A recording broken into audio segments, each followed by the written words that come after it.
everyone, Uncle Jesse here. Today, we're gonna be taking a look at Elegoo's newest resin. This is a plant-based resin that's made from soy beans. It's supposed to be more eco-friendly and less potent when it comes to being a stinky material for you to work with. It's still resin, so you need to proceed with caution. You still need to wear gloves. You're still gonna need to clean it properly with isopropyl alcohol or some other method there. But it is supposed to be a little bit more eco-friendly for you to print with. They also sent along a set of their air purifiers. These are chargeable air purifiers that you can charge up. There's a little micro adapter there that you can plug in and charge up, and then there's a button to turn them on and button to turn them off. They have charcoal on the inside of them, a charcoal block that it's gonna help suck in all of the stinky fumes that are coming from your resin 3D printers and help filter those out. And what's really cool about it is that you can actually sit them inside of the cases of your 3D printers. So inside the Mars 2 Pro, as well as the Elegoo Saturn. So this was my first time working with this plant-based resin, and I wasn't entirely sure what settings to go with for the resin, so I just threw down my typical settings that I had for their ABS-like resin.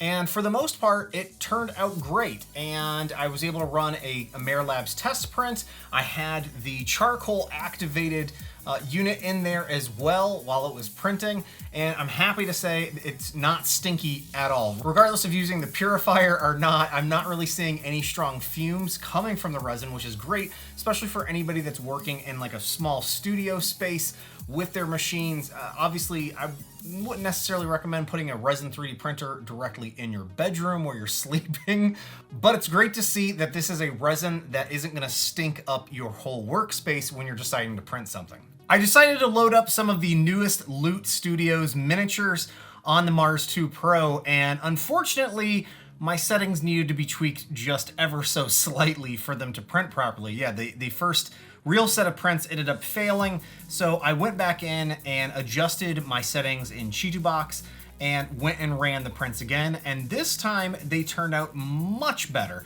I still ran into a few small issues, so I should probably still look at refining my settings just slightly, but for the most part, the prints turned out really nicely. And it was about a quick 2-hour print for those miniatures. I then went off and printed another set of miniatures as well to go along with these. I just wanted to print a few of the additional ones that were available there. I figured since this is a plant-based resin and I got the white version of the resin, I should probably tint it a little bit green and try and actually print something that looks like plants. So I added a little bit of green alcohol dye to the resin, shaked it up really well, and got to printing. I ended up finding some files from Loot Studios that were released just a few months ago and printed those trees off. For the most part, all of the files printed successfully, except for a few here and there where it looks like some of the parts split, as well as some of them just lifted from the build plate. And again, I'm not sure if it's necessarily the settings or if I just need to realign my build plate. So here's a look at all the initial prints that I ran off the Mars 2 Pro. This is before I tinted the resin green,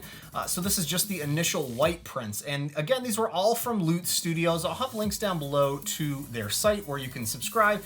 What's great about these as well is that they're all pre-supported. And it might be a little bit hard for me to capture all of the detail for you on screen since this is white resin and it's really hard to pick that up on the camera here. But I think the details look fantastic with this. And one of the great things I'm noticing about this resin, specifically the white iteration of this, is that I cleaned all of these in the Mercury 2 Plus wash and cure unit from Elegoo. But when it came to actually curing, these were all cured, I believe, in about 2 minutes, 2 to 3 minutes long. So, I mean, a pretty quick curing cycle, but there's no yellowing. There's no tinting to the resin.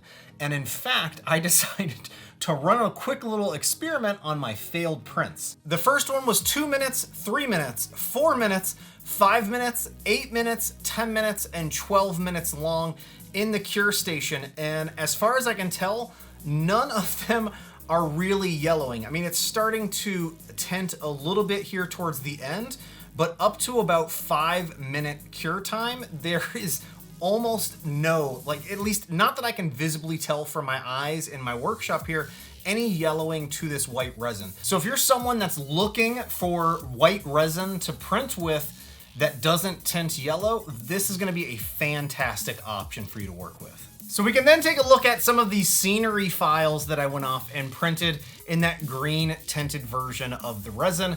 And again, the details on this came out great. I'm really not expecting anything less from these machines at this point.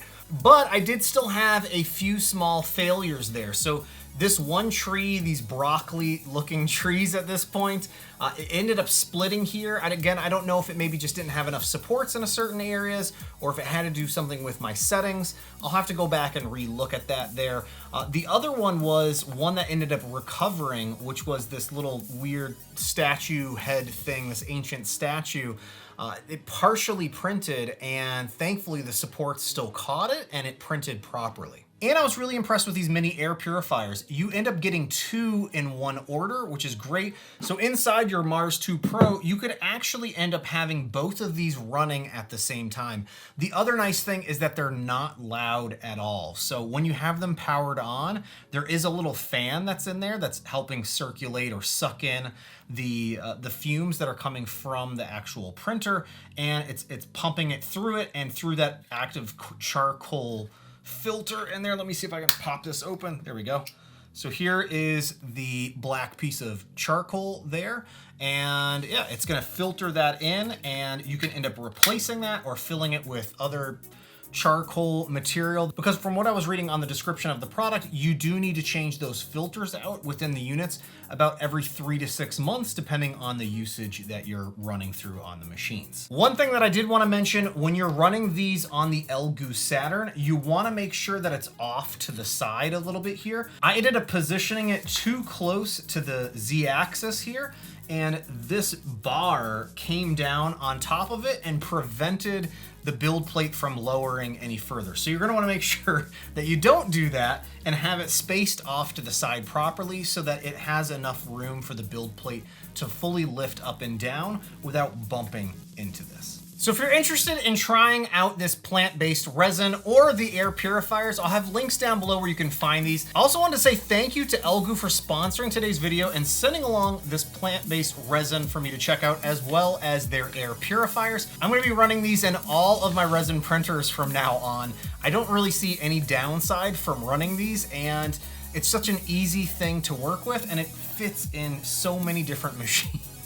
And they're all just, if you need to charge them, you just plug them into like a cell phone charger with a micro USB cable that comes with the purifier, and you're ready to rock and roll. Also, I'll have links down below to where you can find Loot Studios files.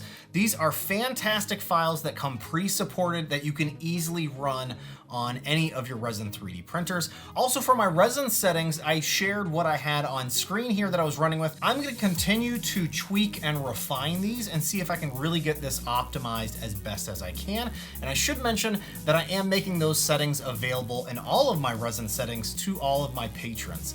So if you're interested in helping support the channel, you can find more information down below. Hopefully you all enjoyed this video. Happy Mother's Day to all the moms out there. Don't forget to call your moms or your loved ones there. Hey, thanks so much for watching, and I'll see you next time.